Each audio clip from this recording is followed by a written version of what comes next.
ਸਤਿ ਸ਼੍ਰੀ ਅਕਾਲ ਜੀ, ਤੁਸੀਂ ਵੇਖ ਰਹੇ ਹੋ ਡੇਲੀ ਪੋਸਟ ਪੰਜਾਬੀ। ਮੈਂ ਤੁਹਾਨੂੰ ਲੈ ਕੇ ਚੱਲਦਾ ਹਾਂ ਇੱਕ ਚਿੱਤਰਕਲਾ ਪ੍ਰਦਰਸ਼ਨੀ ਦੇ ਵਿੱਚ। ਚਿੱਤਰਕਾਰ ਕਲਾਕਾਰ ਸਾਡੇ ਸਮਾਜ ਦਾ ਜਿਹੜਾ ਸ਼ੀਸ਼ਾ ਹੁੰਦੇ ਨੇ, ਉਹ ਅਜੋਕੇ ਸਮਾਜ ਦੇ ਵਿੱਚ ਕਿਸ ਤਰ੍ਹਾਂ ਦਾ ਜਿਹੜਾ ਵਰਤਾਰਾ ਚੱਲ ਰਿਹਾ ਹੈ ਉਸ ਨੂੰ ਆਪਣੇ ਕੈਨਵਸ 'ਤੇ ਚਿੱਤਰਦੇ ਨੇ, ਆਪਣੀਆਂ ਰਚਨਾਵਾਂ ਦੇ ਵਿੱਚ ਰਚਦੇ ਨੇ। ਬਠਿੰਡਾ ਦੇ ਵਿੱਚ ਇਸ ਵੇਲੇ ਇੱਕ ਚਿੱਤਰ ਪ੍ਰਦਰਸ਼ਨੀ ਚੱਲ ਰਹੀ ਹੈ ਔਰ ਪੰਜਾਬ ਦੇ ਵਿੱਚ ਹੀ ਨਹੀਂ, ਦੇਸ਼ ਦੇ ਵਿੱਚ ਇਸ ਵੇਲੇ ਕਿਸਾਨ ਅੰਦੋਲਨ ਸਿਖਰਾਂ ਛੂਹ ਰਿਹਾ ਤੇ ਇਹ ਦੋਨੋਂ ਚੀਜ਼ਾਂ ਇੱਕ ਦੂਜੇ ਦੇ ਨਾਲ ਜੁੜੀਆਂ ਹੋਈਆਂ ਨੇ। ਮੈਂ ਤੁਹਾਨੂੰ ਇਸ ਚਿੱਤਰਕਲਾ ਪ੍ਰਦਰਸ਼ਨੀ ਦੇ ਵਿੱਚ ਲੈ ਕੇ ਚੱਲਦਾ। ਇੱਧਰ ਸ਼ੁਰੂ ਕਰਦੇ ਹਾਂ। ਵਿਰੋਧ ਦੇ ਰੰਗ ਜਿਹੜੇ ਨੇ, ਇਸ ਚਿੱਤਰਕਲਾ ਪ੍ਰਦਰਸ਼ਨੀ ਦਾ ਨਾਮ ਰੱਖਿਆ ਗਿਆ ਹੈ। ਪ੍ਰਸਿੱਧ ਆਰਟਿਸਟ ਗੁਰਪ੍ਰੀਤ ਨੂੰ ਬਹੁਤ ਸਾਰੇ ਲੋਕ ਜਾਣਦੇ ਨੇ ਦੇਸ਼ ਵਿਦੇਸ਼ ਦੇ ਵਿੱਚ, ਔਰ ਸਾਡੇ ਨਾਲ ਉਹ ਵੀ ਜੁੜਨਗੇ। ਤੁਹਾਨੂੰ ਇਕੱਲੇ ਇਕੱਲੇ ਚਿੱਤਰ ਬਾਰੇ ਅਸੀਂ ਸਮਝਾਵਾਂਗੇ ਕਿ ਉਸ ਦੇ ਸੰਦਰਭ ਦੇ ਵਿੱਚ ਕੀ ਹੈ। ਕੈਨਵਸ ਦੇ ਉੱਤੇ ਇੱਕ ਨਵੀਂ ਪੇਂਟਿੰਗ ਦੇ ਵਿੱਚ ਜੁਟੇ ਹੋਏ ਨੇ, ਪਰ ਅਸੀਂ ਇਹਨਾਂ ਦਾ ਥੋੜ੍ਹਾ ਜਿਹਾ ਸਮਾਂ ਲਵਾਂਗੇ ਆਪਣੇ ਦਰਸ਼ਕਾਂ ਦੇ ਲਈ। ਗੁਰਪ੍ਰੀਤ ਜੀ, ਤੁਹਾਡਾ ਸਵਾਗਤ ਹੈ। ਹਾਂਜੀ, ਬਹੁਤ ਬਹੁਤ ਸ਼ੁਕਰੀਆ ਜੀ, ਥੈਂਕ ਯੂ। ਗੁਰਪ੍ਰੀਤ ਜੀ, ਤੁਸੀਂ ਆਪਣੀ ਚਿੱਤਰਕਲਾ ਦੇ ਨਾਲ ਅਜੋਕੇ ਸਮਾਜ ਨੂੰ ਇੱਕ ਸ਼ੀਸ਼ਾ ਵੀ ਦਿਖਾਇਆ ਹੈ ਤੇ ਨਾਲ ਹੀ ਅਜੋਕੇ ਸਮਾਜ ਦਾ ਇੱਕ ਚਿੱਤਰ ਵੀ ਸਿਰਜਿਆ, ਲਗਾਤਾਰ ਸਿਰਜਦੇ ਰਹੇ ਹੋ। ਔਰ ਤੁਹਾਡੀ ਚਿੱਤਰਕਲਾ ਦੀ ਇਹ ਵਿਸ਼ੇਸ਼ਤਾ ਮੇਰੀ ਸਮਝ 'ਚ ਰਹੀ ਹੈ ਕਿ ਤੁਸੀਂ ਜ਼ਿਆਦਾਤਰ ਅਜੋਕੇ ਸਮਾਜ ਨੂੰ ਸਿਰਜਣ ਦੀ ਕੋਸ਼ਿਸ਼ ਕਰਦੇ ਹੋ ਆਪਣੀ ਚਿੱਤਰਕਲਾ ਦੇ ਵਿੱਚ। ਤੇ ਸਾਡੀ ਮਨਸ਼ਾ ਹੈ ਕਿ ਅਸੀਂ ਆਪਣੇ ਤੁਹਾਡੇ ਚਿੱਤਰਾਂ ਨੂੰ ਵੀ ਵਿਖਾਈਏ ਤੇ ਉਸ ਦੇ ਸੰਦਰਭ ਦੇ ਵਿੱਚ ਉਸ ਦੇ ਪਿੱਛੇ ਦੀ ਕਹਾਣੀ ਵੀ ਤੁਸੀਂ ਦਰਸ਼ਕਾਂ ਨੂੰ ਨਾਲ ਨਾਲ ਦੱਸਦੇ ਜਾਇਓ। ਪਹਿਲੀ ਚਿੱਤਰਕਲਾ ਤੋਂ ਪਹਿਲੇ ਉਸ ਤੋਂ ਸ਼ੁਰੂ ਕਰ ਲੈਂਦੇ ਹਾਂ, ਪੇਂਟਿੰਗ ਤੁਹਾਡੀ ਤੋਂ। ਤੇ ਇਹ ਪੇਂਟਿੰਗ ਹੈ ਰਾਜੇ ਸੀ ਮੁਕੱਦਮ ਕੁੱਤੇ, ਤੇ ਗੁਰਬਾਣੀ ਦੇ ਮਹਾਂਵਾਕ 'ਤੇ ਬਣੀ ਹੋਈ ਹੈ, ਪਰ ਉੱਪਰ ਤੁਸੀਂ ਵੇਖ ਸਕਦੇ ਹੋ ਅਜੋਕੀ ਰਾਜਨੀਤੀ ਦੀ ਤਸਵੀਰ ਹੈ। ਤੇ ਗੁਰਪ੍ਰੀਤ ਜੀ, ਇਹਦੇ ਪਿੱਛੇ ਕਹਾਣੀ ਕੀ ਹੈ? ਇਹ ਅਸਲ ਦੇ ਵਿੱਚ ਗੱਲ ਇਹ ਹੈ ਜੀ ਕਿ ਗੁਰੂ ਨਾਨਕ ਸਾਹਿਬ ਦੀ ਜਿਹੜੀ ਬਾਣੀ ਹੈ, ਕਬੀਰ ਜੀ ਦੀ ਜਿਹੜੀ ਬਾਣੀ ਹੈ, ਰਵਿਦਾਸ ਜੀ ਦੀ ਬਾਣੀ ਹੈ, ਉਹ ਲੋਕ ਪੱਖੀ ਤੇ ਲੋਕਾਂ ਦੇ ਅੰਦਰੋਂ ਨਿਕਲੀ ਹੋਈ ਆਵਾਜ਼ ਹੈ। ਤੇ ਉਹ ਅੱਜ ਵੀ ਉਨੀ ਰੈਲੇਵੈਂਟ ਹੈ, ਕਿਉਂਕਿ ਹਾਕਮ ਅੱਜ ਵੀ ਉਨੇ ਜਾਂ ਉਦੋਂ ਵੱਧ ਨਿਰਦਈ ਤੇ ਚਲਾਕ ਹੈ। ਤੇ ਇਹ ਮੈਨੂੰ ਇਹ ਲੱਗ ਰਿਹਾ ਸੀ ਕਿ ਜਿਹੜਾ ਸ਼ਲੋਕ ਹੈ ਰਾਜੇ ਸੀ ਮੁਕੱਦਮ ਕੁੱਤੇ, ਉਵੇਂ ਅੱਜ ਵੀ ਰੈਲੇਵੈਂਟ ਹੈ। ਅੱਜ ਵੀ ਸਿੰਘਾਸਨ ਦੇ ਪੈਰ ਸ਼ੇਰਾਂ ਵਰਗੇ ਆ। ਹੁਣ ਮੈਂ ਇਹਦੇ ਪੈਰ ਸ਼ੇਰਾਂ ਵਰਗੇ ਦਿਖਾਉਣ ਦੀ ਵਜ੍ਹਾ ਸਿੰਘਾਸਨ ਦੀ, ਕਿਉਂਕਿ ਕੁਰਸੀ ਅਸਲ 'ਚ ਤਾਂ ਮਹੱਤਵਪੂਰਨ ਹੈ। ਕੋਈ ਵੀ ਬਦਲ ਜਾਂਦਾ ਹੈ ਕੁਰਸੀ ਦੇ ਉੱਪਰਲਾ ਸ਼ਖਸ, ਤੇ ਲੇਕਿਨ ਅਤਿਆਚਾਰ ਉਹੀ ਰਹਿੰਦਾ। ਇਹ ਕੁਛ ਲੋਕ ਹੈ ਜਿਵੇਂ ਹਰਨਾ ਬਾਜਾਂ ਤੇ ਸਕਦਾਰਾ, ਇੰਨਾ ਪੜਿਆ ਨਾਉ ਆਪੇ ਬੱਦੇ ਹੋਰ ਫਾਹੇ ਅੰਦਰ ਕੇ ਠਾਈ ਠਾਉ। ਉਹ ਚੀਜ਼ ਕਿ ਲੋਕ ਕੁਛ ਆਪਦੇ ਨਾਲ ਵਾਲਿਆਂ ਨੂੰ ਵੀ ਫਸਾਉਣ ਵਾਸਤੇ ਲੈ ਆਉਂਦੇ ਆ, ਫਿਰ ਉਸੇ ਨਾਮ 'ਤੇ ਬਾਅਦ 'ਚ ਮੰਦਰ ਮਸਜਿਦ ਦੇ ਝਗੜੇ ਹੁੰਦੇ ਆ ਤੇ ਮੁਕੱਦਮ ਇਹਨਾਂ ਦੇ ਕੁੱਤੇ। ਤੇ ਆਮ ਜਿਹੜੀ ਪਬਲਿਕ ਹੈ ਉਹਨੂੰ ਇਹ ਖਾਂਦੇ ਆ। ਮਤਲਬ ਖਾਣ ਦਾ ਮਤਲਬ ਇਹ ਨਹੀਂ ਕਿ ਮੂੰਹ ਨਾਲ ਖਾਣਾ, ਉਹਨਾਂ ਨੂੰ ਮਤਲਬ ਉਹ ਤਾਂ ਇੱਕ ਵਾਰੀ 'ਚ ਹੀ ਮਰ ਜਾਂਦਾ ਬੰਦਾ, ਇਹ ਰੋਜ਼ ਖਾਂਦੇ ਆ ਤੇ ਰੋਜ਼ ਸ਼ਿਕਾਰ ਹੁੰਦਾ। ਪਰ ਇਹਦਾ ਜਿਹੜੀਆਂ ਜੜ੍ਹਾਂ ਜੁੜੀਆਂ, ਇਹ ਆਮ ਸਾਡੇ ਵਰਗੇ ਸਧਾਰਨ ਜਿਹੜੇ ਮਜ਼ਦੂਰ ਕਿਸਾਨੀ ਪਰਿਵਾਰ ਨਾਲ ਜੁੜੇ ਉਹਨਾਂ ਲੋਕਾਂ ਦੀਆਂ। ਉਹ ਇਨਕਲਾਬ ਦਾ ਫਿਰ ਜਿਹੜਾ ਰਸਤਾ ਉਹ ਕਿਤਾਬ 'ਚੋਂ ਹੈ, ਫੇਰ ਹੀ ਝੰਡੇ ਉੱਠਣਗੇ ਤੇ ਅਸੀਂ ਮਤਲਬ ਕੁਛ ਅਚੀਵ ਕਰਾਂਗੇ। ਬਹੁਤ ਹੀ ਭਾਵਪੂਰਤ ਪੇਂਟਿੰਗ ਅਸੀਂ ਆਪਣੇ ਦਰਸ਼ਕਾਂ ਨੂੰ ਦਿਖਾਈ ਹੈ। ਗੁਰਪ੍ਰੀਤ ਜੀ ਨੇ ਉਸ ਨੂੰ ਐਕਸਪਲੇਨ ਕੀਤਾ ਕਿ ਉਹਨਾਂ ਦੇ ਦਿਮਾਗ ਦੇ ਵਿੱਚ ਇਹ ਕਿਸ ਤਰ੍ਹਾਂ ਆਇਆ। ਇੱਕ ਹੋਰ ਤਸਵੀਰ ਹੈ ਤੇ ਇਹ ਸਿਆਸਤ ਦੀ ਜਿਹੜੀ ਇੱਕ ਮੂੰਹ ਬੋਲਦੀ ਤਸਵੀਰ ਹੈ। ਹਾਂਜੀ, ਇਹਦੇ ਵਿੱਚ ਇਹ ਦਿਖਾਇਆ ਕਿ ਕਿਵੇਂ ਸਿਆਸੀ ਲੋਕ ਹੈ ਜਿਹੜੇ ਉਹ ਲੋਕਾਂ ਨੂੰ ਇੱਕ ਤਰ੍ਹਾਂ ਆਪਣੇ ਪ੍ਰਭਾਵ ਹੇਠ, ਆਪਣੀ ਤਾਕਤ ਦੇ ਪ੍ਰਭਾਵ ਹੇਠ ਲਿਆ ਕੇ ਆਪਣੀ ਪਿੱਠ ਪਿਛਲਾ ਸੱਚ ਲੁਕੋ ਲੈਂਦੇ ਆ। ਤੇ ਇਧਰ ਵੀ ਤੇ ਨੀਰੋ ਬੰਸਰੀ ਵਜਾਉਂਦਾ ਰਿਹਾ। ਹਾਂਜੀ, ਇਸ ਦਾ ਨਾਮ ਸੱਚ ਹੈ। ਬਿਲਕੁਲ ਜੀ। ਪਿੱਛੇ ਪੂਰੇ ਸਮਾਜ ਨੂੰ ਅੱਗ ਲੱਗੀ ਹੋਈ ਹੈ ਤੇ ਜਿਹੜਾ ਲੀਡਰ ਹੈ ਉਹ ਕਿਸਾਨ ਦੀ ਪਿੱਠ ਤੇ ਬੈਠ ਕੇ ਬੰਸਰੀ ਵਜਾ ਰਿਹਾ। ਸ਼ਹੀਦ ਆਜ਼ਮ ਸਰਦਾਰ ਭਗਤ ਸਿੰਘ ਦੀ ਪੇਂਟਿੰਗ ਤੁਸੀਂ ਬੜੀ ਵਧੀਆ ਬਣਾਈ ਹੈ। ਮੈਕਸਿਮ ਗੋਰਕੀ ਦੀ ਮਾਂ ਜਿਹੜੀ ਪੁਸਤਕ ਇਹਨਾਂ ਦੇ ਹੱਥ ਦੇ ਵਿੱਚ ਬਣਾਈ ਹੈ। ਇਹ ਜਿਹੜੀ ਸਥਾਪਿਤ ਬਿੰਬ ਹੈਗੇ ਆ ਬਹੁਤ ਸਾਰੇ, ਉਹਨਾਂ ਨੂੰ ਤੋੜਨ ਦੀ ਮੈਂ ਕੋਸ਼ਿਸ਼ ਕਰਦਾ ਹੁੰਦਾ ਆਪਣੇ ਚਿੱਤਰਾਂ ਨਾਲ। ਭਗਤ ਸਿੰਘ ਦਾ ਬਿੰਬ ਪ੍ਰੈਜ਼ੈਂਟਲੀ ਇਹ ਬਣਾ ਦਿੱਤਾ ਗਿਆ ਸੀ ਕਿ ਭਗਤ ਸਿੰਘ ਮੁੱਛ ਨੂੰ ਕਿਤੇ ਗੇੜੇ ਦੇਈ ਜਾਂਦਾ, ਕਿਤੇ ਭਗਤ ਸਿੰਘ ਪਿਸਤੌਲ ਚੱਕੀ ਖੜਾ, ਕਿਤੇ ਉਹ ਕਹਿ ਕਾਰਾਂ ਦੇ ਪਿੱਛੇ ਸਟੀਕਰ ਲੱਗੇ ਦੇਖੇ ਮੈਂ, ਜਿੱਥੇ ਲਿਖਿਆ ਹੱਟ ਪਿੱਛੇ ਮਿੱਤਰਾਂ ਦੀ ਮੁੱਛ ਦਾ ਸਵਾਲ ਹੈ, ਤੇ ਭਗਤ ਸਿੰਘ ਦੀ ਫੋਟੋ ਲੱਗੀ ਹੋਈ ਹੈ। ਤੇ ਮੈਂ ਉਹਨੂੰ ਤੋੜਨਾ ਚਾਹੁੰਦਾ ਸੀ ਬਿੰਬ ਨੂੰ। ਉਸ ਬਿੰਬ ਨੂੰ ਤੋੜਨ ਲਈ ਮੈਨੂੰ ਇਹ ਲੱਗਿਆ ਵੀ ਭਗਤ ਸਿੰਘ ਦਾ ਰਸਤਾ ਅਸਲ 'ਚ ਭਗਤ ਸਿੰਘ ਦੀ ਸੋਚ ਨਹੀਂ, ਉਹ ਸਾਰੀ ਜ਼ਿੰਦਗੀ ਪੜ੍ਹਿਆ। ਆਖਰੀ ਮਹੱਤਵਪੂਰਨ ਗੱਲ ਹੈ, ਮੌਤ ਤੋਂ ਕੁਛ ਘੜੀਆਂ ਪਹਿਲਾਂ ਤੱਕ ਵੀ ਪੜ੍ਹਦਾ ਰਿਹਾ ਤੇ ਉਹ ਹੁਣ ਜੇ ਮੈਂ ਘਰੇ ਆ ਕੇ ਡਰਾ ਕੀਤਾ ਕਿ ਇੱਕ ਭਗਤ ਸਿੰਘ ਪੜ੍ਹ ਰਿਹਾ, ਫਿਰ ਮੈਨੂੰ ਲੱਗਿਆ ਵੀ ਭਗਤ ਸਿੰਘ ਖੁਦ ਪੜ੍ਹ ਰਿਹਾ, ਉਹ ਦਰਸ਼ਕ ਨੂੰ ਕਵੇ ਵੀ ਪੜ੍ਹੋ। ਤਾਂ ਮੈਂ ਕਿਤਾਬ ਫਿਰ ਫਰੇਮ ਚੋਂ ਬਾਹਰ ਨਿਕਲਦੀ ਬਣਾਈ ਕਿ ਇਹ ਪੜੋ, ਦਰਸ਼ਕ ਜਿਹੜਾ ਪੇਂਟਿੰਗ ਨੂੰ ਦੇਖੂਗਾ ਸਾਹਮਣੇ ਖੜ ਕੇ, ਉਹ ਇਹਦੇ ਰੂਬਰੂ ਹੋਊਗਾ ਤਾਂ ਉਹਨੂੰ ਇਹ ਗੱਲਬਾਤ ਕਰੂ, ਉਹਦੇ ਨਾਲ ਡਾਇਲੌਗ ਕਰੂਗਾ, ਹੈ ਨਾ। ਇਹਦੇ ਘੱਟੋ ਘੱਟ ਮੇਰਾ ਖਿਆਲ ਸਿੰਘੂ ਬਾਰਡਰ ਤੇ ਟਿੱਕਰੀ ਬਾਰਡਰ ਤੇ ਇਹਦੇ ਹੁਣ ਤੱਕ 8-9 ਹਜ਼ਾਰ ਪੋਸਟਰ ਇਹਦਾ ਵੰਡਿਆ ਜਾ ਚੁੱਕਿਆ। ਬਿਲਕੁਲ, ਮੈਂ ਵੀ ਉੱਥੇ ਦੇਖਿਆ ਕਿ ਇਹ ਪੋਸਟਰ ਸਭ ਤੋਂ ਜ਼ਿਆਦਾ ਉਹ ਕਰ ਰਿਹਾ, ਪਰ ਨਾਲ ਹੀ ਇਹ ਵੀ ਦੇਖਿਆ ਕਿ ਉੱਥੇ ਪੁਸਤਕਾਂ ਜਿਹੜੇ ਨੌਜਵਾਨ ਕਦੇ ਪੁਸਤਕਾਂ ਨਾਲ ਨਹੀਂ ਜੁੜੇ ਸੀ, ਵਿਹਲੇ ਟਾਈਮ 'ਚ ਉੱਥੇ ਮੈਂ ਟਾਈਮ ਪਾਸ ਕਰਦੇ ਦੇਖੇ ਨੇ ਔਰ ਵਧੀਆ ਪੁਸਤਕਾਂ ਪੜ੍ਹ ਰਹੇ ਨੇ ਔਰ ਵਾਕਈ ਭਾਵਪੂਰਤ ਪੇਂਟਿੰਗ ਹੈ ਤੁਹਾਡੀ। ਅੱਗੇ ਫਿਰ ਇੱਕ ਆਮ ਜਨਤਾ ਦੇ ਦਰਦ ਤੇ ਸਿਆਸਤ ਨਾਲ ਜੁੜੀ ਪੇਂਟਿੰਗ ਆ ਰਹੀ ਹੈ। ਇਹ ਮਰ ਮਰ ਕੇ ਜਿਉਣਾ ਛੱਡ, ਬਗਾਵਤ ਕਰਤੇ ਟੱਕਰ ਲੈ, ਤੇਰੇ ਹਿੱਸੇ ਦੀ ਦੁਨੀਆ ਤੇ ਕਿਸੇ ਦਾ ਰਾਜ ਕਿਉਂ ਹੋਵੇ। ਸੁਖਵਿੰਦਰ ਅੰਮ੍ਰਿਤ ਦਾ ਜਿਹੜਾ ਇਹ ਆਧਾਰ ਬਣਾ ਕੇ ਹੀ ਬਾਅਦ 'ਚ ਪੇਂਟਿੰਗ ਬਣਾਈ। ਬਾਅਦ ਦੇ ਵਿੱਚ ਮੈਨੂੰ ਇਹ ਸ਼ੇਅਰ ਢੁਕਦਾ ਲੱਗਿਆ ਤਾਂ ਮੈਂ ਇਹਦੇ 'ਤੇ ਲਿਖਿਆ। ਸੁਖਵਿੰਦਰ ਅੰਮ੍ਰਿਤ ਜੀ ਦੇ ਬੜੇ ਕਮਾਲ ਦੇ ਪੋਇਟਰੀ ਹੈ ਤੇ ਇਹ ਮੈਂ 2016 'ਚ ਬਣਾਈ ਸੀ। ਅਸਲ 'ਚ ਉਦੋਂ ਪੰਜਾਬ 'ਚ ਉੱਠਿਆ ਸੀ ਕਿਸਾਨੀ ਦਾ ਅੰਦੋਲਨ, ਤੇ ਮੇਰੀ ਇੱਛਾ ਸੀ ਕਿ ਮੈਂ ਅੰਦਰੋਂ ਅੰਦਰ ਹੀ ਕਈ ਵਾਰੀ ਖਿੱਚ ਵੀ ਆ ਰਹੀ ਹੁੰਦੀ ਹੈ ਸਮਾਜ ਜਦੋਂ ਖੁਦਕੁਸ਼ੀ ਦੀ ਖਬਰ ਆਉਂਦੀ ਹੈ ਜਾਂ ਕਿ ਲੋਕ ਉੱਠਦੇ ਕਿਉਂ ਨਹੀਂ ਯਾਰ, ਖੁਦਕੁਸ਼ੀ ਕਰਨ ਦੀ ਬਜਾਏ ਤੁਸੀਂ ਢਾਓ, ਦਿੱਲੀ ਦੇ ਕਿੰਗ ਰੇਟ ਢਾਓ ਜਾ ਕੇ। ਤੇ ਹੁਣ ਮੈਨੂੰ ਬੜੀ ਸੈਟੀਸਫੈਕਸ਼ਨ ਮਿਲਦੀ ਹੈ ਕਿ ਹਾਂ ਉਹ ਹੋ ਗਿਆ ਜੋ ਮੈਂ ਸੋਚਦਾ ਸੀ। Very good. ਤੇ ਇਧਰ ਇਹ ਪੇਂਟਿੰਗ ਬਾਬਾ ਦੀਪ ਸਿੰਘ ਜੀ ਦੀ ਹੈ। ਬਾਬਾ ਦੀਪ ਸਿੰਘ ਜੀ ਬਾਰੇ ਅਸੀਂ ਕੀ ਦੱਸ ਸਕਦੇ ਹਾਂ, ਉਹਨਾਂ ਬਾਰੇ ਸ਼ਬਦ ਘੱਟ ਰਹਿ ਜਾਂਦੇ ਨੇ। ਤੇ ਤੁਸੀਂ ਪੇਂਟਿੰਗ ਬਣਾਈ ਹੈ, ਇਸ ਦੇ ਪਿੱਛੇ ਇਹ ਵੀ ਬਿੰਬ ਤੋੜਨ ਵਾਲੀ ਗੱਲ ਹੀ ਸੀਗੀ। ਹਮੇਸ਼ਾ ਆਪਾਂ ਦੇਖਦੇ ਹਾਂ ਬਾਬਾ ਦੀਪ ਸਿੰਘ ਜੀ ਦਾ ਸੀਸ ਹੱਥ ਤੇ ਚੱਕਿਆ ਦਿਖਾਇਆ ਹੁੰਦਾ। ਮੈਨੂੰ ਲੱਗਦਾ ਜਦੋਂ ਅਸੀਂ ਆਪਣੇ ਕਿਸੇ ਮਹਾਂਪੁਰਖ ਦੇ ਨਾਲ ਚਮਤਕਾਰ ਨੂੰ ਜੋੜਦੇ ਆ ਨਾ, ਆਪਾਂ ਉਹਦੀ ਮਹਾਨਤਾ ਨੂੰ ਘਟਾ ਦਿੰਦੇ ਆ। ਬਾਬਾ ਦੀਪ ਸਿੰਘ ਦਾ ਹੁਕਮ ਉਸ ਸਮੇਂ ਦੇ ਮੌਜੂਦਾ ਹੁਕਮਰਾਨਾਂ ਨਾਲ ਜਾ ਕੇ ਭਿੜ ਪੈਣਾ, ਥੋੜੇ ਜਿਹੇ ਬੰਦਿਆਂ ਨੂੰ ਨਾਲ ਲੈ ਕੇ ਹੀ ਚਮਤਕਾਰ ਤੋਂ ਘੱਟ ਸੀ। ਬਹੁਤ ਵੱਡਾ ਕੰਮ। ਤਾਂ ਉਹਦੇ ਪਿੱਛੇ ਸਾਨੂੰ ਹੋਰ ਚਮਤਕਾਰ ਜੋੜਨ ਦੀ ਲੋੜ ਨਹੀਂ ਪੈਂਦੀ। ਕੁਝ ਹੋਰ ਪੇਂਟਿੰਗ ਅੱਗੇ ਵਧਦੇ ਹਾਂ ਗੈਲਰੀ ਦੇ ਵਿੱਚ, ਤੇ ਜਿਵੇਂ ਜਿਵੇਂ ਅੱਗੇ ਵਧਦੇ ਜਾਵਾਂਗੇ ਤੁਸੀਂ ਚਿੱਤਰਕਲਾ ਦੇ ਜਿਹੜੇ ਰੰਗ ਹੋਰ ਅੱਗੇ ਦੇਖੋਗੇ। ਸਾਹਿਬਜ਼ਾਦਾ ਅਜੀਤ ਸਿੰਘ ਜੀ ਆ ਗਏ ਨੇ ਇਸ ਵੇਲੇ, ਸ਼ਹੀਦੀ ਪੰਦਰਵਾੜਾ ਚੱਲ ਰਿਹਾ ਹੈ ਤੇ ਸਾਹਿਬਜ਼ਾਦਾ ਅਜੀਤ ਸਿੰਘ ਤੇ ਜੁਝਾਰ ਸਿੰਘ ਜੀ ਦੀ ਵੀਰਤਾ ਨੂੰ ਕੌਣ ਭੁਲਾ ਸਕਦਾ। ਔਰ ਇਸ ਵੇਲੇ ਜਦੋਂ ਪੂਰਾ ਜਗਤ ਉਹਨਾਂ ਦੀ ਸ਼ਹਾਦਤ ਨੂੰ ਯਾਦ ਕਰ ਰਿਹਾ ਹੈ, ਗੁਰਪ੍ਰੀਤ ਜੀ ਨੇ ਸ਼ਰਧਾਂਜਲੀ ਦਿੱਤੀ ਹੋਈ ਹੈ, ਕੀ ਕਹਿਣਾ ਚਾਹੋਗੇ ਇਸ ਪੇਂਟਿੰਗ ਬਾਰੇ? ਇਹ ਵੀ ਉਹੀ ਚੀਜ਼ ਦਿਖਾਈ ਸੀ ਕਿ ਇੱਕ 16-17 ਸਾਲ ਦਾ ਮੁੰਡਾ ਉਹ ਜਾ ਕੇ ਹਜ਼ਾਰਾਂ ਦੀ ਭੀੜ ਦੇ ਵਿੱਚ ਭਿੜ ਜੇ, ਇਹੀ ਕਿਸੇ ਚਮਤਕਾਰ ਤੋਂ ਘੱਟ ਨਹੀਂ। ਤੇ ਸਾਡਾ ਜਿਹੜਾ ਬਲੱਡ ਹੈ ਰਗਾਂ 'ਚ, ਇਸ ਧਰਤੀ ਦੇ ਉੱਤੇ ਜਿਹੜੀ ਹਵਾ ਹੈ ਪੰਜਾਬ ਦੀ ਧਰਤੀ ਤੇ, ਇਹਦੇ ਵਿੱਚ ਹੀ ਬਗਾਵਤ ਹੈ। ਪੰਜਾਬ ਦੀ ਧਰਤੀ ਦੀ ਹਵਾ 'ਚ ਹੀ ਬਗਾਵਤ ਹੈ। ਤੇ ਇਹੀ ਕਾਰਨ ਹੈ ਕਿ ਕਿਸਾਨ ਅੰਦੋਲਨ ਪਹਿਲਾਂ ਵੀ ਪਗੜੀ ਸੰਭਾਲ ਜੱਟਾ ਵੀ ਇੱਥੋਂ ਉੱਠਿਆ ਤੇ ਅੱਜ ਵੀ ਇੱਥੇ ਉੱਠਿਆ। ਬਿਲਕੁਲ ਬਿਲਕੁਲ ਬਿਲਕੁਲ ਉਹੀ ਸਪਿਰਿਟ ਮੇਰੀ ਜੀ ਕਰਦਾ ਸੀ, ਉਹ ਮੈਂ ਇੱਥੇ ਕਲੀਅਰ ਦਿਖਾਤੀ। ਵਾਰਿਸ ਇਸ ਪੇਂਟਿੰਗ ਦੇ ਵਿੱਚ ਪਿੱਛੇ ਪੁਰਾਤਨ ਸਿੰਘ ਹੈ ਜਿਨ੍ਹਾਂ ਨੇ ਦਿੱਲੀ ਨੂੰ ਕਿਸੇ ਟਾਈਮ ਘੇਰ ਲਿਆ ਸੀ, ਭਾਈ ਬਘੇਲ ਸਿੰਘ ਵਰਗੇ, ਭਾਈ ਬਾਬਾ ਬਘੇਲ ਸਿੰਘ, ਸਰਦਾਰ ਜੱਸਾ ਸਿੰਘ ਆਲੂਵਾਲੀਆ, ਜੱਸਾ ਸਿੰਘ ਰਾਮਗੜੀਆ, ਉਹਨਾਂ ਸਰਦਾਰ ਚੜ੍ਹਤ ਸਿੰਘ, ਇਹਨਾਂ ਨੇ ਘੇਰਿਆ। ਤਾਂ ਇਹ ਮੈਂ ਉਹ ਦਿਖਾਇਆ, ਇਹ ਸਾਡੀ ਪ੍ਰੈਜ਼ੈਂਟ ਜਵਾਨੀ ਹੈ ਨਾ। ਇੱਕੋ ਹੀ ਇਹ ਸਾਡੀ ਜਵਾਨੀ ਦੀ ਪ੍ਰੋਬਲਮ ਇਹ ਸੀ, ਇਹਨਾਂ ਕੋਲੇ ਸੇਧ ਹੈ ਨਹੀਂ ਸੀ, એનર્ਜੀ ਉਨੀ ਹੋਈ ਸੀ, ਉਹ ਹੁਣ ਸੇਧ ਮਿਲ ਗਈ। ਪਰ ਭਾਵਨਾ ਖਤਮ ਨਹੀਂ ਹੋਈ। ਹਾਂ, ਜਿਵੇਂ ਉਦੋਂ ਭਾਈ ਕਨ੍ਹਈਆ ਜੀ ਦੁਸ਼ਮਣਾਂ ਨੂੰ ਪਾਣੀ ਪਿਆ ਸਕਦੇ ਸੀ, ਇੱਥੇ ਤਾਂ ਸਾਡੇ ਆਪਦੇ ਹੀ ਮੁੰਡੇ ਆਰਮੀ 'ਚ, ਪੁਲਿਸ 'ਚ, BSF 'ਚ। ਉਹ ਕੋਈ ਅਮਿਤ ਸ਼ਾਹ ਦਾ ਮੁੰਡਾ ਕਦੇ ਕਿਸੇ ਪੁਲਿਸ ਦਾ ਸਿਪਾਹੀ ਨਹੀਂ ਬਣੂਗਾ, ਉਹ ਆਪਦਾ ਬਿਜ਼ਨਸ ਕਰੂਗਾ। ਕਿਸੇ ਵੱਡੇ ਕਾਰਪੋਰੇਟ ਦਾ ਬੱਚਾ, ਅੰਬਾਨੀ ਦਾ ਮੁੰਡਾ, ਉਹ ਆ ਕੇ ਪੁਲਿਸ 'ਚ ਭਰਤੀ ਨਹੀਂ ਹੋਊਗਾ, ਉਹ ਆਪਦਾ ਬਿਜ਼ਨਸ ਕਰੂਗਾ।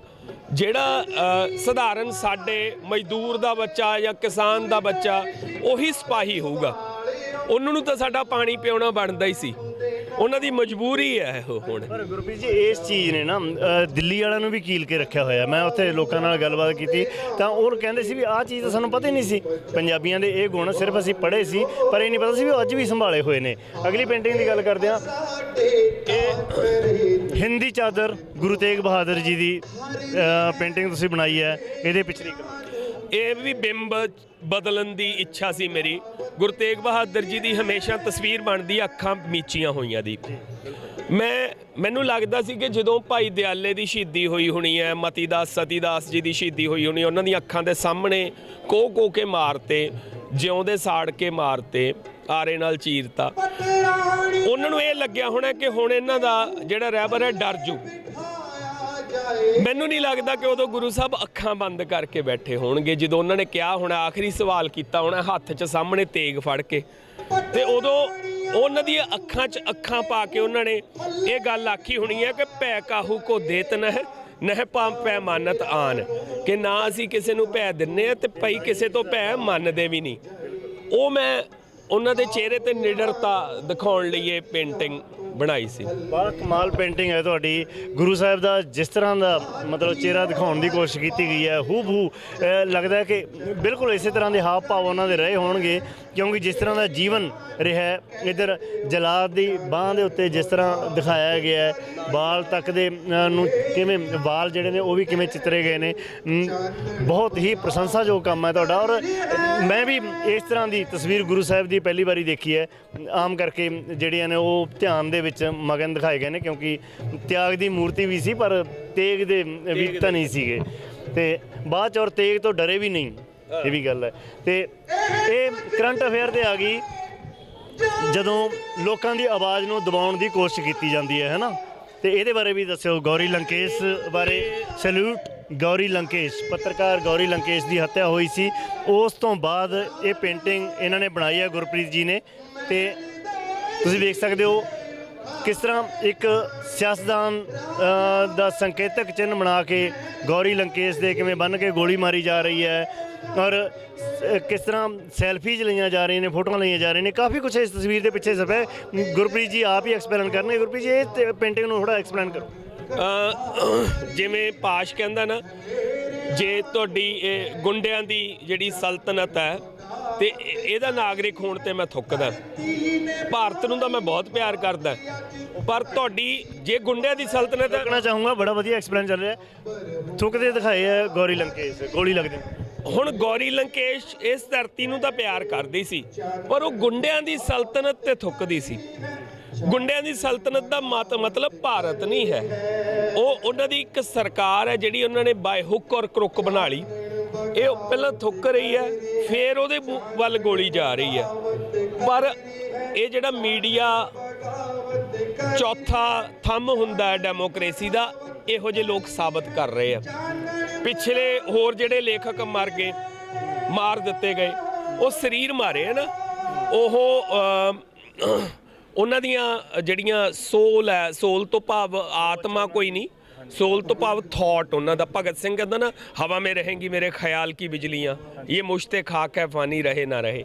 ਇਹ ਸਾਬਤ ਕਰ ਰਹੇ ਆ। ਇਹ ਸਰੀਰ ਮਰੇ ਆ ਨਾ, ਥਾਟ ਤਾਂ ਕਿਤਾਬਾਂ ਦੇ ਰੂਪ 'ਚ ਜਿਉਂਦੇ ਆ ਤੇ ਸਿਰਾਂ ਤੇ ਪੈਣਗੇ ਇਹਨਾਂ ਦੇ। ਜਿਹੜਾ ਆਹਾ ਮੀਡੀਆ ਦਾ ਪਾਸਾ ਹੈ, ਜਿਹਨੂੰ ਗੋਦੀ ਮੀਡੀਆ ਵੀ ਕਹਿੰਦੇ ਆ, ਇਹ ਮੂਕ ਦਰਸ਼ਕ ਬਣਿਆ ਹੋਇਆ।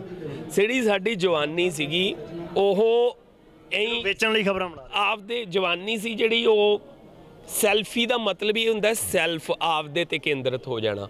ਉਹ ਆਪਦੇ ਤੇ ਕੇਂਦਰਿਤ ਹੋ ਗਈ ਸੀ।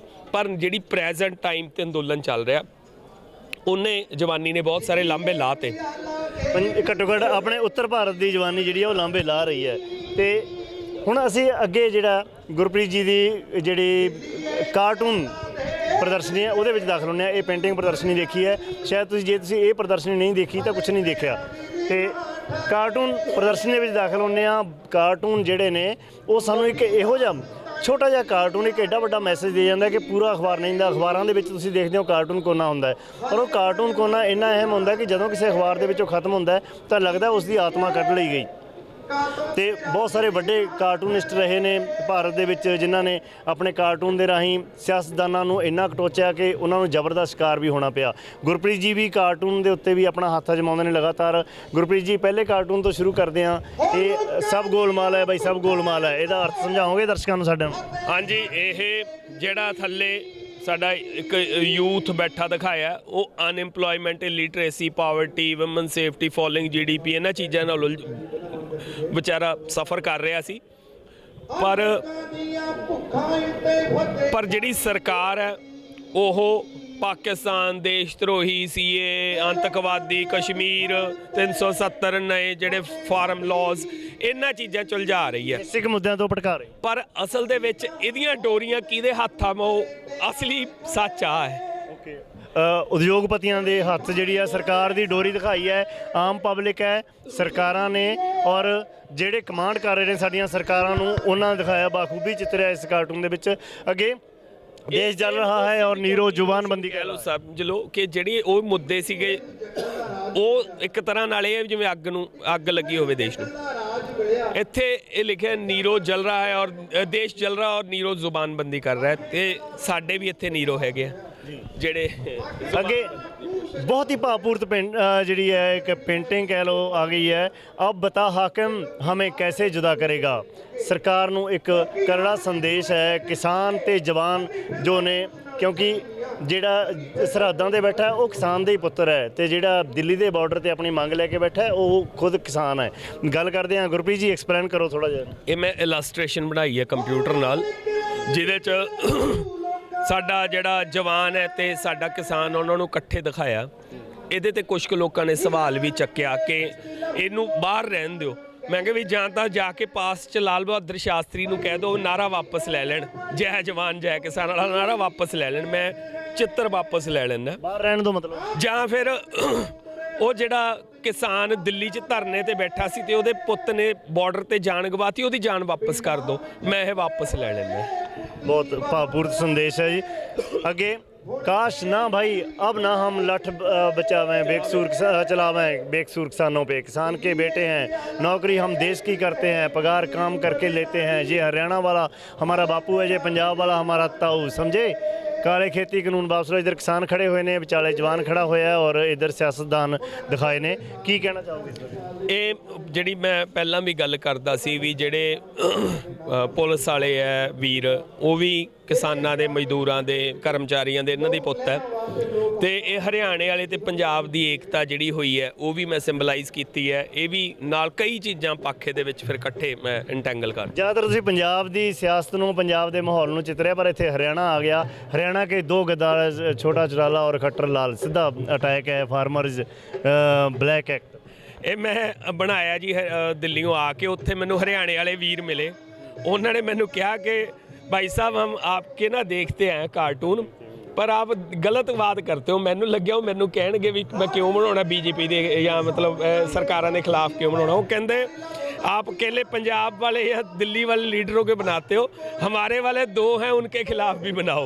मैं क्या चलो आगे बाप देश के लिए अनाज पैदा करता है, बेटा देश की सरहद की रक्षा करता है। एक तीसरा आदमी भी है जो अनाज से भी खेलता है और देश से भी खेलता है। बस उसी तीसरे आदमी को हमने घेरा है, इसीलिए इतने दिन से दिल्ली में डेरा है। की कहोगे इस पे? ਇਹ ਹਰੀਸ਼ੰਕਰ ਪਰਸਾਈ ਦੀ ਇੱਕ ਕਵਿਤਾ ਸੀਗੀ, ਹਰੀਸ਼ੰਕਰ ਪਰਸਾਈ ਦੀ ਕਵਿਤਾ ਸੀ, ਉਹਨੂੰ ਮੈਂ ਚੇਂਜ ਕੀਤਾ ਤੇ ਇਸ ਕਵਿਤਾ ਦੇ ਉੱਤੇ ਬੇਸਡ ਫਿਰ ਮੈਂ ਇਹ ਚਿੱਤਰ ਬਣਾਇਆ। ਅੱਗੇ ਵਧਦੇ ਹਾਂ। ਜ਼ੋਰ ਲਗਾ ਕੇ ਹਾਇਸ਼ਾ ਅਬ ਜੀਤ ਹਮਾਰੀ ਹਾਇਸ਼ਾ। ਇੱਥੇ ਲਿਖਿਆ ਵੀ ਹੈ ਜਿਵੇਂ ਪੱਥਰਾਂ 'ਚ ਲਿਖਿਆ ਨਾ, ਵੀ never bow down. Surjit Patar ਉਹਨਾਂ ਨੇ ਵੀ ਕਿਹਾ ਨਾ, ਜੋ ਸੰਗਮਰਮਰ 'ਚ ਜੋ ਮਰਮਰ 'ਚ ਉਕਰੇ ਨੇ ਮਿਟ ਜਾਣਗੇ, ਜੋ ਰੰਗਾਂ 'ਚ ਚਿੱਤਰੇ ਨੇ ਖੁਰ ਜਾਣਗੇ।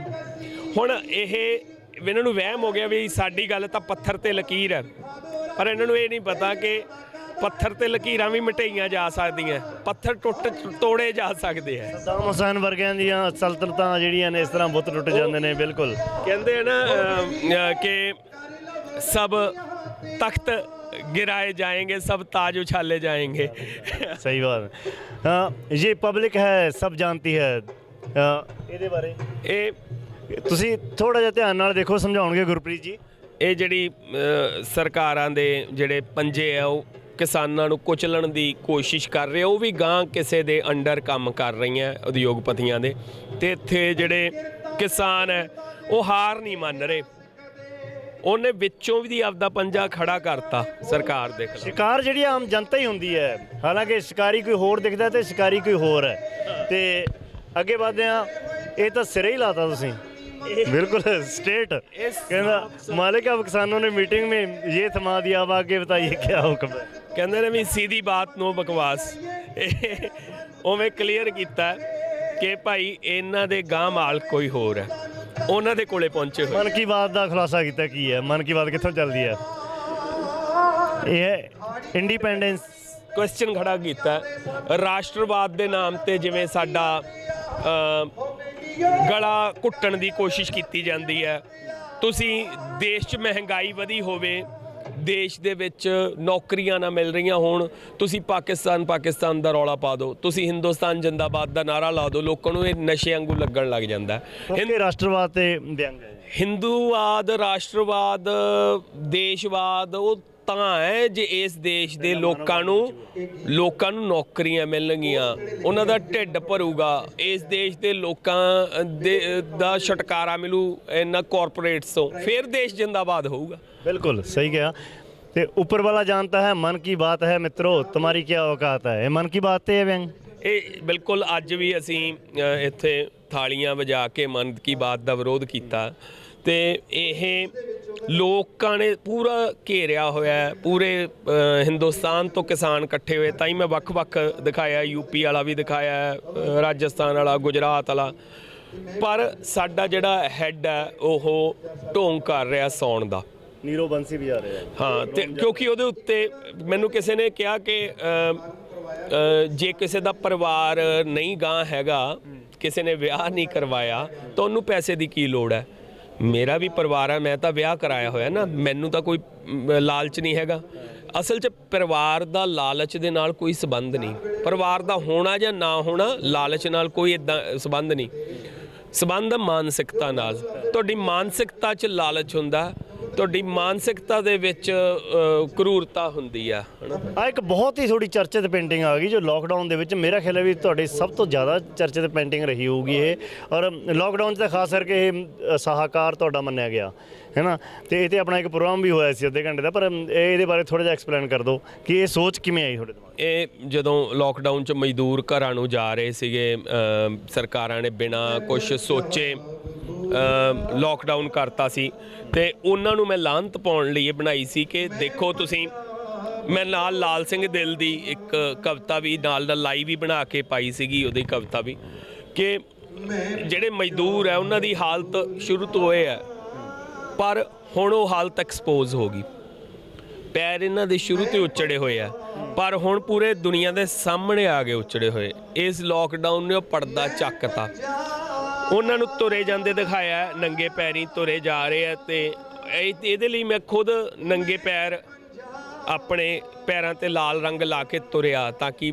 ਉਹ ਸਹੀ ਮਹਿਸੂਸ ਕਰ ਸਕਾਂ। ਸਰਕਾਰਾਂ ਦੀ ਅਹਿਲਤਾ ਅਜੇ ਵੀ ਜਾਰੀ ਹੈ, ਤੇ ਡੇਅਰ ਟੂ ਚੈਲੰਜ, ਇਹ ਬਾਬਾ ਨਾਨਕ ਦਾ ਹੀ ਕਨਸੈਪਟ ਲੱਤਾ ਸੀ ਮੈਂ, ਕਿ ਅਸੀਂ ਇਹਨਾਂ ਦੇ ਬੱਚੇ ਹਾਂ ਜਿਹੜੇ ਜ਼ਾਲਮਾਂ ਦੀ ਅੱਖ 'ਚ ਅੱਖ ਪਾ ਕੇ ਗੱਲ ਕਰ ਸਕਦੇ, ਬਾਬਰਾਂ ਨੂੰ ਜਾਬਰ ਕਹਿ ਸਕਦੇ, ਤੇ ਮਲਿਕ ਭਾਗੋ ਨੂੰ ਉਂਗਲ ਕਰਕੇ ਕਹਿ ਸਕਦੇ ਆ ਕਿ ਤੇਰੀ ਰੋਟੀ 'ਚ ਮੈਨੂੰ ਖੂਨ ਦਿੰਦਾ। ਮੈਂ ਉਹ ਬਾਬਾ ਨਾਨਕ ਨਹੀਂ ਸੀ ਬਣਾਉਣਾ ਚਾਹੁੰਦਾ। ਅੱਜ ਉਹੀ ਹੋ ਰਿਹਾ ਦਿੱਲੀ ਸਿੰਘੂ ਬਾਰਡਰ, ਟਿਕਰੀ ਬਾਰਡਰ ਤੇ ਉਹੀ ਹੋ ਰਿਹਾ, ਅੱਖ 'ਚ ਅੱਖ ਪਾ ਕੇ ਹਾਕਮ ਦੇ। ਅੱਛਾ, ਇਹ ਵੀ ਉਸੇ ਦੀ ਕੰਟੀਨਿਊਸ਼ਨ, ਫਾਸਿਜ਼ਮ ਦਾ ਪਾਸਟ ਤੇ ਫਾਸਿਜ਼ਮ ਦਾ ਪ੍ਰੈਜ਼ੈਂਟ। ਭਗਤ ਸਿੰਘ ਉਸ ਸਮੇਂ ਫਾਸਿਜ਼ਮ ਨਾਲ ਲੜ ਰਿਹਾ ਸੀ, ਕੈਪੀਟਲਿਜ਼ਮ ਦੇ ਖਿਲਾਫ ਲੜ ਰਿਹਾ ਸੀ, ਅਸੀਂ ਅੱਜ ਲੜ ਰਹੇ ਹਾਂ। ਕੁਝ ਨਹੀਂ ਬਦਲਿਆ, ਅੰਗਰੇਜ਼ ਬਦਲ ਗਏ, ਗੋਰੇ ਤੋਂ ਕਾਲੇ ਹੋ ਗਏ ਜਾਨੀ, ਇਹ ਭਗਤ ਸਿੰਘ ਨੇ ਵੀ ਕਿਹਾ ਸੀ। ਬਿਲਕੁਲ, ਹਾਂ, ਉਹਨਾਂ ਨੇ ਤਾਂ ਇਹ ਵੀ ਕਿਹਾ ਸੀ ਵੀ ਸਾਡੀ ਲੜਾਈ ਸੌਖੀ ਹੈ, ਸਾਡਾ ਦੁਸ਼ਮਣ ਸਾਡੇ ਸਾਹਮਣੇ, ਉਹਨੂੰ ਪਛਾਣ ਹੈ, ਪਰ ਅਗਲੇ ਦੁਸ਼ਮਣਾਂ ਦੀ ਸਾਡੇ ਵਿੱਚੋਂ ਹੋਣਗੇ, ਉਹਨਾਂ ਦੀ ਪਛਾਣ ਕਰਨੀ ਨੌਜਵਾਨ ਪੀੜ੍ਹੀ ਨੂੰ ਔਖੀ ਹੋ ਜੀ। ਹੁਣ ਉਹੀ ਦਿਖਾਇਆ, ਹੁਣ ਇੱਥੇ ਜਿੱਤ ਦਾ ਜਸ਼ਨ ਇੱਕ ਪੋਲੀਟੀਕਲ ਪਾਰਟੀ ਮਨਾ ਰਹੀ ਹੈ, ਪਰ ਮਜ਼ਦੂਰ ਬੈਠੇ ਆ। ਪੰਜਾਬੀ 'ਚ ਵੀ ਕਹਾਵਤ ਹੈ ਕਿ ਘਾਈਆਂ ਨੇ ਤਾਂ ਘਾਈ ਖੋਤਣਾ, ਕੋਈ ਫਰਕ ਨਹੀਂ ਪੜੇਗਾ। ਮੈਂ ਇੱਕ ਸਿੱਖ ਮਜ਼ਦੂਰ ਦਿਖਾਇਆ, ਹਿੰਦੂ ਮਜ਼ਦੂਰ ਦਿਖਾਇਆ, ਮੁਸਲਮਾਨ ਮਜ਼ਦੂਰ ਦਿਖਾਇਆ। ਬਿਲਕੁਲ, ਆਹ ਦੇਖੋ, ਤੁਸੀਂ ਦੇਖ ਸਕਦੇ ਹੋ ਨੀਲਾ ਪਟਕਾ ਬੰਨਿਆ ਹੋਇਆ, ਉਹਨੇ ਤਿਲਕ ਲਾਇਆ ਹੋਇਆ, ਤੇ ਇਧਰ ਤਵੀਜ਼ ਬੰਨਿਆ ਹੋਇਆ, ਤੇ ਇਹ ਤਸਵੀਰ ਦੀ ਖੂਬੀ ਹੈ ਕਿ ਤਿੰਨੋਂ ਜਿਹੜੇ ਬੈਠੇ ਦਿਖਾਏ ਨੇ, ਔਰ ਇਧਰ ਰਾਜਸੀ ਪਾਰਟੀਆਂ ਆਪਣੇ ਜਿੱਤ ਦੇ ਜਸ਼ਨ ਮਨਾ ਰਹੀਆਂ ਨੇ, ਪਰ ਇਹ ਉੱਥੇ ਦੇ ਉੱਤੇ, ਕਿਉਂਕਿ ਇੱਥੇ ਲੇਬਰ ਚੌਂਕ 'ਚ ਨਾ, ਇੱਥੇ ਲਾਲ ਝੰਡਾ ਵੀ ਲਾਇਆ, ਕਿਸੇ ਪੋਲੀਟੀਕਲ ਪਾਰਟੀ ਦੇ ਸਾਈਨ ਦੇ ਤੌਰ ਤੇ ਨਹੀਂ ਲਾਇਆ, ਇਹ ਮੈਂ ਰੈਵੋਲੂਸ਼ਨ ਦੇ ਤੌਰ ਤੇ ਲਾਇਆ ਕਿ ਤੁਹਾਡਾ ਰਾਹ ਇੱਧਰੋਂ ਨਹੀਂ ਆਉਣਾ, ਤੁਹਾਡਾ ਰਾਹ ਇੱਧਰੋਂ ਆਊਗਾ।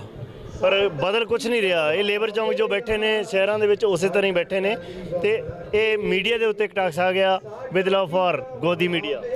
ਹਾਂਜੀ, ਇਹ ਪਿਆਰ ਨਾਲ ਅੱਜ ਕੱਲ੍ਹ ਲੋਕ ਗੋਦੀ ਮੀਡੀਆ ਦੇ ਨਾਮ ਨਾਲ ਜਾਣਦੇ, ਤਾਂ ਵੀ ਮੈਂ ਬੜੇ ਪਿਆਰ ਨਾਲ ਬਣਾਇਆ ਕਿ ਇਹ ਨਿਊਜ਼ XYZ ਲਿਖਿਆ ਕਿ ਉਹਨਾਂ ਦੀ ਕੋਈ ਕੀਮਤ ਨਾ ਹੋਣ ਕਰਕੇ, ਉਹਨਾਂ ਦਾ ਕੋਈ ਵੈਲਿਊ ਨਹੀਂ ਹੈਗੀ, ਤਾਂ ਕਰਕੇ ਮੈਂ XYZ ਲੱਲਾ ਖੱਖਾ ਪੰਜਾਬੀ 'ਚ ਕਹਿ ਦਿੰਦੇ ਆ। ਤੇ ਜਦੋਂ ਇੱਕ ਜ਼ਬਾਨ ਬਣ ਜੂ ਤਾਂ ਉਹਦੀ ਕੀਮਤ ਆਪਣੇ ਆਪ ਚਲੀ ਹਾਂ, ਮੀਡੀਆ ਉਹ ਚੀਜ਼ ਹੈ, ਮੀਡੀਆ ਉਹ ਥੰਮ ਹੈ ਅਸਲ ਦੇ ਵਿੱਚ ਜਿਹੜਾ ਬਾਕੀ ਤਿੰਨੇ ਥੰਮਾਂ ਤੋਂ ਉੱਤੇ ਹੋਣਾ ਚਾਹੀਦਾ। ਉਹ ਸਰਕਾਰਾਂ ਬਦਲ ਵੀ ਸਕਦਾ, ਪਰ ਜਦੋਂ ਉਹੀ ਮੀਡੀਆ ਇੱਕ ਜ਼ੁਬਾਨ 'ਚ ਹੀ ਗੱਲ ਕਰਨ ਲੱਗ ਜੂ, ਜੋ ਹਾਕਮ ਚਾਹੁੰਦੇ ਉਹੀ ਭਾਸ਼ਾ ਬੋਲਣ ਲੱਗ ਜੂ, ਤਾਂ ਫਿਰ ਸਾਨੂੰ ਇਹੋ ਜਿਹੇ ਮੀਡੀਆ ਤੋਂ ਖਤਰਾ ਹੈ। ਉਹਨੂੰ ਦੇਖਦਾ ਵੀ ਕੋਈ ਨਹੀਂ, ਆਪਣੇ ਆਪ ਲੋਕ ਛੱਡ ਜਾਂਦੇ ਨੇ। ਤੇ ਆ ਬੀਬੀ ਜੀ ਆ ਗਏ ਜਿਹੜੇ ਪਿਛਲੇ ਸਮੇਂ ਦੇ ਵਿੱਚ ਬਹੁਤ ਚਰਚਾ 'ਚ ਰਹੇ ਨੇ ਕਿਸਾਨ ਅੰਦੋਲਨ ਦੌਰਾਨ। ਇਹਨਾਂ ਤੋਂ ਜ਼ੁਬਾਨ ਕੰਟਰੋਲ 'ਚ ਨਹੀਂ ਹੋਈ ਤੇ ਆਪਣਾ ਹੱਥ ਕੰਟਰੋਲ 'ਚ ਨਹੀਂ ਹੋਇਆ, ਟਵੀਟਾਂ ਦੇ ਜ਼ਰੀਏ ਇਹੋ ਜਿਹੀ ਚਰਚਾ 'ਚ ਆਈ ਕਿ ਹੁਣ ਤੱਕ ਚਰਚਾ 'ਚ ਹੈ। ਕੀ ਕਹੋਗੇ ਇਹਦੇ ਤੇ? ਦਿਲਜੀਤ ਵੀ ਤੇ ਕੰਗਣਾ ਰਣੌਤ ਵੀ ਦੋਨੋਂ ਇਕੱਠੇ। ਹਾਂਜੀ, ਦਿਲਜੀਤ ਨੇ ਬੜਾ ਸਟੈਪ ਲਿੱਤਾ ਤੇ ਮੈਂ ਉਹਨੂੰ ਮੁਖਾਤਬੇ ਬਣਾਈ, ਪਰ ਉਹ ਤੋਂ ਅਗਲਾ ਜਿਹੜਾ ਕਾਰਟੂਨ ਹੈ ਇਸੇ ਦੀ ਪੂਰਕ ਹੈ। ਹਾਥੀ ਚਲਤਾ ਰਹਿਤਾ ਹੈ ਔਰ ਬਸ ਅੱਗੇ ਤੁਸੀਂ ਸਮਝਦੇ ਹੋ। ਇਹ ਜਿਹੜੇ ਲੋਕ ਹੈ ਨਾ, ਥੋੜੀ ਦੇਰ ਪਹਿਲਾਂ ਇੱਕ ਕੋਬਰਾ ਪੋਸਟ ਨੇ ਬਹੁਤ ਸਾਰੇ ਲੋਕਾਂ ਦਾ ਪਰਦਾ ਚੱਕਿਆ ਸੀ ਹਿਡਨ ਕੈਮਰੇ ਨਾਲ। ਲਗਭਗ 40 ਉਹਨਾਂ ਨੇ ਸੈਲੀਬ੍ਰਿਟੀਜ਼ ਬਾਲੀਵੁੱਡ ਦੇ ਦਿਖਾਏ ਜਿਹੜੇ ਪਰ ਟਵੀਟ ਸੌਦਾ ਕਰਦੇ ਆ ਤੇ ਠੇਕਾ ਵੀ ਕਰਦੇ ਆ ਕਿ ਮਹੀਨੇ ਦਾ ਠੇਕਾ ਕਰ ਲਓ, ਕਿੰਨੇ ਕੁ ਲੱਖ ਜਾਂ ਕਿੰਨੇ ਕਰੋੜ 'ਚ ਕਰਨਾ। ਤਾਂ ਇਹਨਾਂ ਦਾ ਆਪਦੀ ਆਈਡੀਓਲੋਜੀ ਕੋਈ ਨਹੀਂ। ਨਿਊਜ਼ ਮੀਡੀਆ ਦਾ ਇੱਕ ਰੋਲ ਨਿਭਾਉਣ ਵਾਸਤੇ ਵੀ ਇੱਕ ਲੋਕਾਂ ਦੀ ਰਾਏ ਬਣ ਜੇ। ਹਾਂ, ਇਹਨਾਂ ਦਾ ਆਪਣਾ ਕੋਈ ਰੋਲ ਨਹੀਂ, ਨਾ ਆਪਣੀ ਕੋਈ ਆਈਡੀਓਲੋਜੀ ਹੈ। ਇਹ ਪੇੜ ਪਾ ਰਹੇ ਤੇ ਇਹਨਾਂ ਨੂੰ ਬੋਲਣ ਜਿਨ੍ਹਾਂ ਦਾ ਰੋਲ ਆ ਉਹ ਵੀ ਤੁਸੀਂ ਬਾਖੂਬੀ ਮਾਤਾ ਮਹਿੰਦਰ ਕੌਰ ਦਿਖਾਏ ਨੇ ਉੱਪਰ ਕਿਸਾਨੀ। ਮਹਿੰਦਰ ਕੌਰ ਤੇ ਕਿਸਾਨ ਕਿ ਇਹ ਚੱਲਣ ਦਿਓ, ਇਹ ਅੰਦੋਲਨ ਐਂ ਤੁਰਨ ਦਿਓ, ਇੱਥੇ ਤੁਹਾਨੂੰ ਲੋੜ ਨਹੀਂ ਇਹਨਾਂ ਲੋਕਾਂ ਨਾਲ ਸਮਾਂ ਖਰਾਬ ਕਰਨ ਦੀ। ਗੁਰਪ੍ਰੀਤ ਜੀ, ਬਹੁਤ ਹੀ ਵਧੀਆ ਤੁਸੀਂ ਪੇਂਟਿੰਗ ਬਣਾਈਆਂ ਨੇ ਔਰ ਖਾਸ ਕਰਕੇ ਇਹ ਜਿਹੜੀ ਪੇਂਟਿੰਗ ਪ੍ਰਦਰਸ਼ਨੀ ਹੈ, ਜੇ ਤੁਸੀਂ ਇਹ ਨਹੀਂ ਦੇਖੀ ਤਾਂ ਸ਼ਾਇਦ ਮੇਰੇ ਖਿਆਲ 'ਚ ਤੁਸੀਂ ਕੁਝ ਨਹੀਂ ਦੇਖਿਆ। ਕਿਸਾਨ ਅੰਦੋਲਨ ਨਾਲ ਜੁੜਿਆ ਹੋਇਆ ਬਹੁਤ ਸਾਰੀਆਂ ਰਚਨਾਵਾਂ, ਬਹੁਤ ਸਾਰੀਆਂ ਕਲਾਕ੍ਰਿਤੀਆਂ ਤੁਸੀਂ ਸਿੰਘੂ ਬਾਰਡਰ ਵੀ ਦੇਖਦੇ ਹੋ ਜਾ ਕੇ ਜਾਂ ਹੋਰ ਥਾਵਾਂ 'ਤੇ ਵੀ ਦੇਖਦੇ ਹੋ।